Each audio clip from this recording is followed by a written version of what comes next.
तो दोस्तों स्वागत है आपका सरकारी जॉब वाले ऑफिशियल यूट्यूब चैनल पे। और मैं कमल स्वागत करता हूँ एक बार फिर से हमारी इस वीडियो और इस चैनल पे। आज हम इस वीडियो में बात करने जा रहे हैं भारतीय वायुसेना, हमारी जो इंडियन एयर फोर्स है उसके बारे में। इसमें आफ्टर टेंथ और आफ्टर +2 हम कैसे क्या क्या जॉब पोस्ट हैं भारतीय वायुसेना में, इंडियन एयरफोर्स में। और आफ्टर टेंथ और 10+2 के बाद हम कैसे भारतीय वायुसेना में अपनी जॉब ले सकते हैं, या अपनी सेवाएं कैसे हम भारतीय वायुसेना में दे सकते हैं। सो आज चलते हैं इस वीडियो में और डिस्कस करते हैं कि क्या क्या इसमें जॉब पोस्ट रहेंगी और इनके लिए क्या क्वालिफिकेशन, क्या क्राइटेरिया है, क्या आप एज लिमिट और अदर जो डिटेल है वो क्या क्या रहने वाली है। सो अगर इंट्रोडक्शन से बात करें तो भारतीय वायुसेना, इंडियन एयरफोर्स जो है हमारी, हमारी आकाश के रास्ते से जो भी हमारे शत्रु हैं, या जो हमारे देश के ऊपर जो भी गलत नज़रें गड़ाए हुए हमारे विरोधी हैं, तो उनसे हमारी रक्षा करता है, हमारे देश की रक्षा करता है इंडियन एयरफोर्स। एंड इसमें जो मल्टीपल जो अलग अलग डिफरेंट टाइप की जो जॉब पोस्ट हैं वो इसमें होती हैं। सो आज इन्हीं जॉब पोस्ट के ऊपर बात करेंगे क्या क्या इसमें जो जॉब पोस्ट है वो रहती हैं।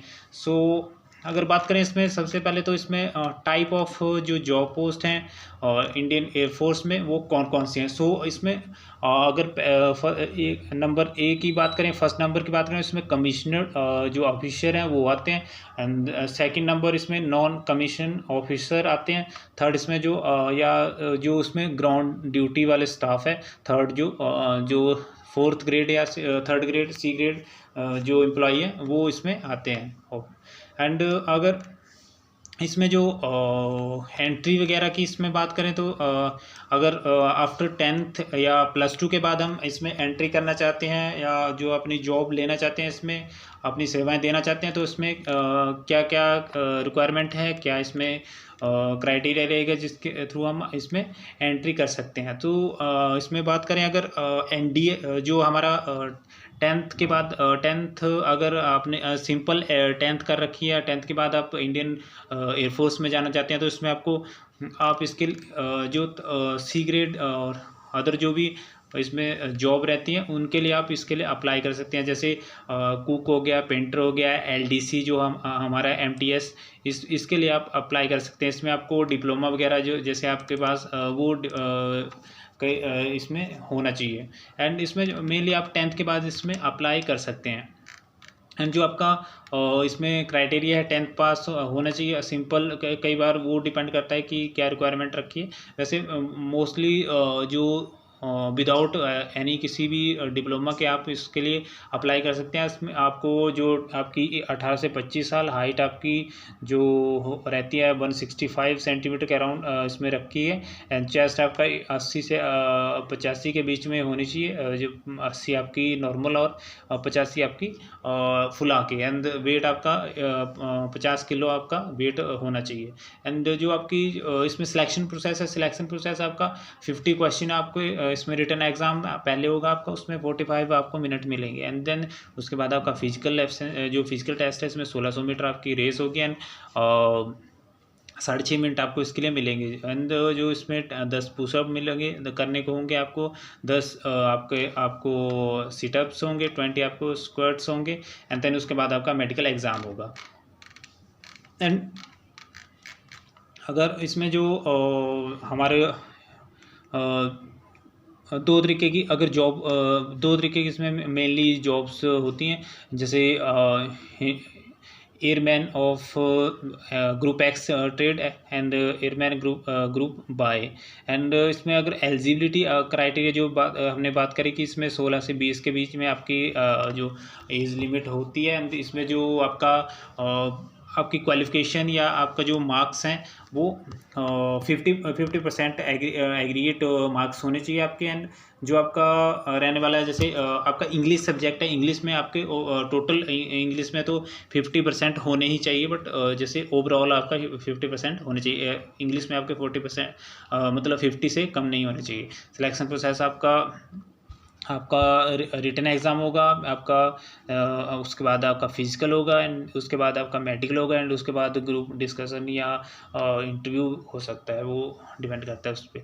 एंड इसमें जो सैलरी वगैरह, सैलरी तो आपका अगर डिपेंड करता है आपकी जो भी आपकी पोस्ट रैंक है किसके, उसके अकॉर्डिंग आपका टेंथ के बेस पे जा रहे हैं तो कम सैलरी होगी, एंड जो हायर रैंक है जैसे grade A, grade 2, grade B के जो एम्प्लॉई हैं उनके लिए आपकी सैलरी ज़्यादा है। एंड अगर बात करें इसमें जो हमारा अगर आप +2 के बाद ज्वाइन करना चाहते हैं इंडियन जो हमारी एयरफोर्स है, तो इसमें जो +2 के बाद +2 में हैं या आप, या +2 मतलब एग्ज़ाम अभी आपके हुए नहीं है या क्लियर कर चुके हैं, तो दोनों तरीके से आप इसके लिए अप्लाई कर सकते हैं। एनडीए के थ्रू आप जो इसके लिए अप्लाई कर सकते हैं, जिसको यूपीएससी कंडक्ट करते हैं। एंड जो ग्रेजुएशन अगर आप उसके लिए हैं तो यूपीएससी सीडीएस एग्ज़ाम होता है, उसके थ्रू आप एंट्री कर सकते हैं। कैट के थ्रू एंट्री कर सकते हैं, यूईएस के थ्रू एंट्री कर सकते हैं, और एनसीसी जो स्पेशल एंट्री है उसके थ्रू आप इसके लिए एलिजिबल है, इसके थ्रू आप एंट्री कर सकते हैं। आपका जो इसमें जो टेक्निकल एंट्री स्कीम है इसके थ्रू आप इसमें आ सकते हैं। एंड इसमें एलिजिबिलिटी क्राइटेरिया की बात करें तो इसमें आपका जो +2 आपका पास होना चाहिए, या मतलब अभी आपका एग्ज़ाम नहीं, आप ही रहे हैं +2 में, तब भी आप इसके लिए अप्लाई कर सकते हैं। आपका जो एज लिमिट है 16.5 से 19 साल के बीच में होना चाहिए। अगर आप एनडीए का फॉर्म भर रहे हैं, एनडीए के थ्रू इसके लिए अप्लाई कर रहे हैं, तो इसमें आपको 19 साल से 25 साल के बीच में आपका होना चाहिए। एंड एजुकेशन क्वालिफिकेशन तो +2 स्टैंडर्ड इसमें मांगा है। एंड सिलेक्शन प्रोसेस आपका सेम वही है, आपका जो रिटन एग्ज़ाम होगा आपका फिजिकल होगा, एंड उसके बाद आपका जो मेडिकल एग्ज़ाम होगा, एंड आपका जो इंटरव्यू है वो चीज़ हो सकती है उसमें। एंड जो आपका अगर सैलरी वगैरह या बेनिफिट की बात करें तो जो आपकी सैलरी वगैरह वो तो मतलब अलाउंस वगैरह सब कुछ इसमें मिलता है। सो मतलब इंश्योरेंस वगैरह जो भी हर एक फैसिलिटी इसमें आपको मिलती है। एंड और इसमें जो आपका एग्ज़ाम होगा, रिटन एग्ज़ाम, तो 50 क्वेश्चन आपको इसमें आएंगे, एंड टाइम आपको 1 घंटे का आपके पास टाइम होगा। नेगेटिव मार्किंग होगी इसमें, और देन उसके बाद जब आप इसको आपका रिटन एग्ज़ाम क्लियर कर लेंगे तो उसके बाद आपका फिजिकल एग्ज़ाम होगा। इसमें 1600 मीटर 6.5 मिनट में आपको 6.5 मिनट दिए जाएंगे। एंड इसके बाद आपका जो 10 पुशअप मिलेंगे, 10 आपको सिटअप्स करने होंगे, 20 आपको स्क्वाट्स करने होंगे, एंड देन उसके बाद मेडिकल एग्ज़ाम होगा आपका, एंड एसएसबी आपका होगा, एंड इंटरव्यू जो भी है इसमें हो सकता है। एंड जो ये जैसे टाइप्स हैं, ये तो हमने इसके कमीशन्ड ऑफिसर में ग्रेड ए जो एयरमैन जो भी है वो एनडीए सीडीएस और उनके थ्रू एफकैट के थ्रू जो एयरफोर्स कॉमन एडमिशन टेस्ट है उसके थ्रू आप इसके लिए एंट्री कर सकते हैं। And other than non technical जो इसमें एयरमैन आपका एयरमैन ग्रुप ए है, ग्रुप एक्स है सॉरी, एंड ग्रुप वाई है, and airman group X and Y जो कंबाइंड है, इनके लिए आप एंट्री कर सकते हैं। इसमें नॉन कमीशन ऑफिसर आते हैं। एंड जो जनरल ड्यूटी है उसके लिए तो हमने बात करी ली। एंड एज लिमिट आपकी जो आपका 16 से 25 साल के बीच में आपका रहता है। एंड जो एयरमैन है उसके लिए आपका 16 से 20 साल के बीच में आपकी एज लिमिट जो है रखी है। 10th +2 आपका होना चाहिए, एंड 50% उस जो भी है क्राइटेरिया इसमें रखा गया है। एंड इंग्लिश में अलग से जो 50% है वो तो रिक्वायर्ड हैं, बाकियों में हो सकता है कि कम ज़्यादा हो, मतलब एग्रीगेट आपका 50% आना चाहिए। एंड कैंडिडेट जो है फिजिकली फिट होना चाहिए। तो जाहिर सी बात है जब उसको फोर्स में लेंगे तो उसमें जो मेडिकली जो फिट होना चाहिए कैंडिडेट, उसमें आई विज़न, उसका वेट, हियरिंग, जो भी फिजिकल स्टैंडर्ड है वो फुलफिल मतलब होना चाहिए उसमें। एंड इसमें जो सिलेक्शन प्रोसेस है आपका रिटन एग्ज़ाम, फिजिकल जो ये चलेगा। एंड जो उसमें पे स्केल एंड आपका अलाउंस वगैरह है वो ईयर टू ईयर जो भी आपका वेतन जो भी लगता है पे स्केल, उसके अकॉर्डिंग वो बढ़ता रहता है। वो तो अलाउंस वगैरह हर एक चीज़ आपको फैसिलिटी मिलती है। एंड इसमें जो अगर इसमें अकोमोडेशन और फैसिलिटीज़ जो है स्कूल आपका स्पोर्ट्स वगैरह या फैसिलिटी मिलती है स्कूल्स ऑफ चिल्ड्रन के बच्चों के लिए, आपका जो भी है उनके लिए आगे स्कूल्स वगैरह की फैसिलिटी है, सब कुछ मतलब आप इसमें होता है। एंड आपका जो ट्रेनिंग है इसमें जो कैरियर प्रोस्पेक्टिव से अगर बात करें तो इसमें बेसिक ट्रेनिंग प्रोग्राम्स होते हैं, जो भी आपकी जो भी आप जिस पोस्ट में है उससे आपको हायर रैंक पे जो भी हेल्प मिलेगी, उस जो टेस्ट एंड जो भी है आपको कैरियर आपकी प्रमोशन वगैरह के लिए आप इसमें फ़ाइट कर सकते हैं अपना टेस्ट वगैरह क्रैक करके। इसमें जो मतलब एजुकेशन स्पेशलाइजेशन इसमें होती है। एंड लाइफ की बात करें अगर इंडियन एयरफोर्स की, तो वर्क एनवायरनमेंट एंड कल्चर की बात करें तो इसमें अगर जाहिर सी बात है, ये तो इंडियन एयरफोर्स एक हमारी जो आर्म फोर्स का हिस्सा है। एंड इसमें जो डिफेंस सर्विसेज ये है ये। एंड इसमें जो भी आकाश के रास्ते से, एयर के रास्ते से जो भी मतलब जो भी हमारे विपक्षी हैं, अगर वो कुछ एक्टिविटी करते हैं तो उनको करारा जवाब देने के लिए इंडियन एयरफोर्स आकाश के रास्ते से हमारी बाउंड्रीज़ या जो भी है उनकी वहाँ पे रक्षा करती है। एंड इसमें जो भी एनवायरनमेंट है तो काफ़ी इसमें जो है मतलब फाइट इसमें है। एंड अगर इसमें जो आपका टीम वर्क और जो भी है सब कुछ इसमें होना चाहिए, होता है, जिसके थ्रू जो है मतलब किसी भी परिस्थिति में लड़ा जा सकता है। एंड इसमें चैलेंजिंग आते रहते हैं बीच बीच में, जब भी कभी किसी भी अदर हमारे कंट्री के साथ कोई रिलेशन में कुछ हो जाता है, तो उस केस में भी मतलब कई बार हो जाता है कि फाइट या लड़ाई जो है हो जाती है, तो उस केस में भी काफ़ी मतलब चैलेंजिंग भरा ये जो है जॉब रहता है।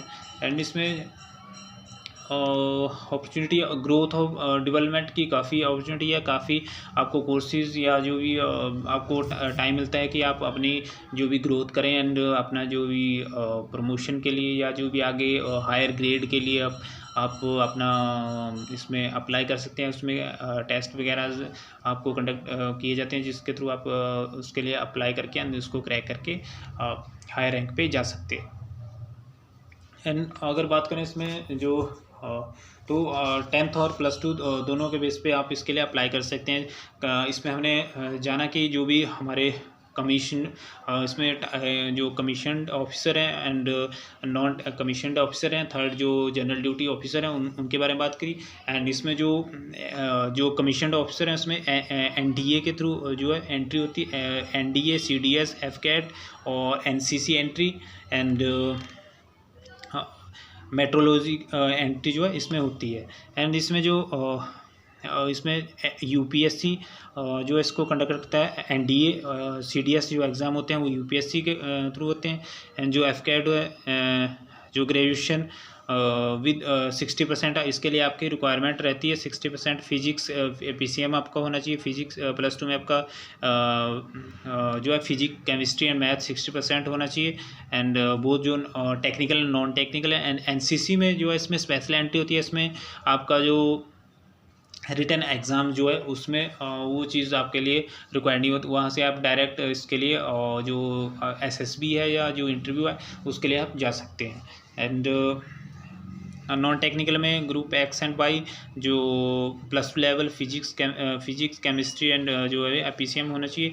एंड 50% इसमें जो है एग्रीगेट है, इंग्लिश में 50% इसमें रिक्वायरमेंट है। एंड नॉन टेक्निकल में जो है कोई भी स्टूडेंट जैसे आर्ट कॉमर्स जो भी स्टूडेंट है उसमें होना चाहिए। इसमें जो 50% एग्रीगेट एंड 50% आपका इंग्लिश में होना चाहिए, अनिवार्य है। एंड इसके अलावा जो एंट्री जो है भर्ती रैली जो ओपन रैलीज आती हैं उनके थ्रू भी इसमें होता है। एंड ग्राउंड ड्यूटीज़ वगैरह जो भी है जनरल ड्यूटीज़ के लिए जो भी हायरिंग होती है या जो भी इसके लिए वैकेंसी निकलती है। एंड इसमें जो FAQ हम कुछ हम इंक्लूड करके रखे हैं हमने, सो इनके बारे में इनको भी एक बार चेक कर लेते हैं। जैसे how can I join Indian air force. आपके लिए अगर बात करें तो उसमें डिफरेंट तरीके से आप इंडियन एयरफोर्स को ज्वाइन कर सकते हैं, जो हमने डिस्कस किया। Commissioned officer, non commissioned officer और जनरल ड्यूटी ऑफिसर स्टाफ के लिए हम इसमें कर सकते हैं। तो इसमें अलग अलग वे हैं, आपकी डिपेंड करता है आपकी क्वालिफिकेशन, आपकी जो भी स्ट्रीम है। आपने जैसे 10th के बाद आप अप्लाई कर रहे हैं या करना चाहते हैं, या +2 के बाद उसमें आपके पास टेक्निकल और नॉन टेक्निकल कर रहे हैं, तो वो चीज़ आपके लिए मैटर करती है। अगर आपकी can I join IFA at, अगर आप 25 साल के हैं तो आप इसके लिए ज्वाइन कर सकते हैं। आपकी मैक्सिमम एज इसमें 25 साल इसमें रखी है, इससे बिलो आपके होने चाहिए। And can I join IF after +2, yes आप ज्वाइन कर सकते हैं। +2 इसमें वो चाहे वो मतलब साइंस स्ट्रीम से हो या जनरल आर्ट्स कॉमर्स से हो, वो भी इसके ज्वाइन कर सकते हैं इंडियन एयरफोर्स को। एंड एज लिमिट आपकी मिनिमम आपकी 16.5 साल एज लिमिट है, 16 एंड जो आपकी मैक्सिमम 25 साल तक आपकी जाएगी, डिफरेंट जो भी पोस्ट है उनके लिए। And can I join IF without math, no. उसमें जो अगर आप टेक्निकल जो उसमें जाना चाहते हैं तो उसमें आपको PCM होना चाहिए। एंड अगर can +2 pass apply for FCAT, yes जो candidate who have pass +2 standard can apply for FCAT air force, जो हम कमीशन एडमिशन कॉमन एडमिशन जो टेस्ट है उसके लिए अप्लाई कर सकते हैं। एंड बट जो सैलरी है वो सैलरी डिपेंड करती है कि जो भी रैंक है, रैंक वाइज, एंड जो भी अलाउंस वगैरह मिलते हैं उसके ऊपर वो डिपेंड करता है। इसमें फ़िक्स सैलरी की बात करें कि हाँ फिक्स है, तो वो चीज़ इसमें नहीं है। एंड जो IF की फुल फॉर्म क्या है, इंडियन एयरफोर्स, जो हमारी भारतीय वायुसेना है उसको IF भी कहते हैं शॉर्ट में। एंड जब मिनिमम सैलरी वैसे डिपेंड करता है वो कि पोस्ट टू पोस्ट, एंड इसमें 56,000 तक आपकी सैलरी रहती है। एंड और ज्वाइन डिफरेंट वे क्या है ज्वाइन करने के लिए, इसमें डिफरेंट जो है कमीशन, नॉन कमीशन जो भी ऑफिसर हैं, जनरल ड्यूटी ऑफिसर हैं, उनके लिए आप जैसे NDA, CDS, FCAT और डायरेक्ट एंट्री जो स्कीम जो भी है आती है, उसके थ्रू आप इसके लिए अप्लाई कर सकते हैं। एंड भारतीय वायुसेना में अपनी जॉब ले सकते हैं या ज्वाइनिंग कर सकते हैं। नेम दी बेस्ट इंस्टीट्यूट की बात करें तो इसमें इंस्टीट्यूट्स हमने दे रखे हैं, जो हमने इंफॉर्मेशन कलेक्ट की है वेरियस सोर्सेज से। सो आप चेक कर सकते हैं। हम यहाँ पे काफ़ी हमने मतलब 8-10 के करीब यहाँ पे इंस्टीट्यूट या जो भी है दे रखे, जो इसके लिए ट्रेनिंग, फिजिकल ट्रेनिंग जो है प्रोवाइड करते हैं। एंड बेस्ट बुक्स की बात करें तो उसमें जो है FCAT और प्रिपरेशन के लिए बेस्ट बुक्स कौन, Arihant FCAT flying technical and ground duty branch के लिए, R गुप्ता जो है FCAT air force commission admission test, इसके लिए आप ये 2 बुक्स हैं जिनको आप ले सकते हैं। इनके थ्रू अपनी जो है तैयारी एयरफोर्स के लिए FCAT के लिए प्रिपरेशन कर सकते हैं। What is the full form of FCAT की फुल फॉर्म क्या है, तो जो एयरफोर्स कमीशन एडमिशन टेस्ट है, एयरफोर्स कॉमन एडमिशन टेस्ट है, सॉरी, तो ये FCAT की फुल फॉर्म है। And what is group X in Indian air force, group X जो है टेक्निकल ट्रेड है, जो मेंटेनेंस एंड ऑपरेशंस जो भी इक्विपमेंट जो सिस्टम है उसमें इसमें आते हैं। एंड ग्रुप वाई जो है, what is group Y Indian air force, group Y non technical staff जो है इसमें आता है। एडमिनिस्ट्रेशन और लॉजिस्टिक, अकाउंटिंग, एजुकेशन जो है इसमें जो नॉन टेक्निकल में आता है। सो आज इस वीडियो में हमने इंडियन एयरफोर्स के बारे में पढ़ा, जाना कि क्या क्या इसमें कैसे कौन कौन सी एंट्री है आफ्टर 10+2 के बाद कैसे हम इंडियन एयरफोर्स में इंडियन एयरफोर्स को ज्वाइन कर सकते हैं, और group X, group Y, commission और commission, non commission, general duty officer, और कैसे इनके लिए हम अप्लाई कर सकते हैं, एंड क्या क्या इसके लिए रिक्वायरमेंट है। सो आज इस वीडियो में हमने इसके बारे में पढ़ा। अगर आपको वीडियो अच्छी लगी तो प्लीज़ वीडियो को लाइक शेयर कीजिए एंड चैनल को सब्सक्राइब कीजिए। एंड इसके अलावा हमारी वेबसाइट www.sarkarijobwale.com को विज़िट कीजिए। वीडियो को डिस्क्रिप्शन में इसका लिंक दे दिया जाएगा। मैक्सिमम जो भी वीडियो है उनके डिस्क्रिप्शन में इनका लिंक रहता है। इसके अलावा जो अदर जैसे ज्वाइन मर्चेंट नेवी ज्वाइन करना चाहते हैं तो उसके लिए हमने पोस्ट यहाँ पे डाली हुई है, जो भी इंफॉर्मेशन है वो यहाँ पे रखी डाली हुई है, इसको आप चेक कर सकते हैं। और आफ्टर 10th आप इंडियन नेवी को कैसे ज्वाइन कर सकते हैं, उसके लिए टॉप 20 और गवर्नमेंट जॉब जो मतलब कैरियर गाइडेंस के रिलेटेड इंफॉर्मेशन है वो यहाँ पे डाल के। इसके अलावा हम latest recruitment job, government job की जो भी अपडेट्स आती हैं, रिजल्ट आता है, वैकेंसी निकलती है, उनकी अपडेट आप तक पहुँचाने के लिए यहाँ पे वेबसाइट पे अपडेट करते हैं। साथ ही हमारे यूट्यूब चैनल पे यहाँ पे अपडेट करते हैं ताकि जो भी लेटेस्ट इंफॉर्मेशन है उसका वो आप तक पहुँच सके। सो आज इस वीडियो में इतना ही। बने रहिए चैनल के साथ, चैनल को सब्सक्राइब कीजिए एंड दीजिए इजाज़त। धन्यवाद। जय हिंद, जय भारत।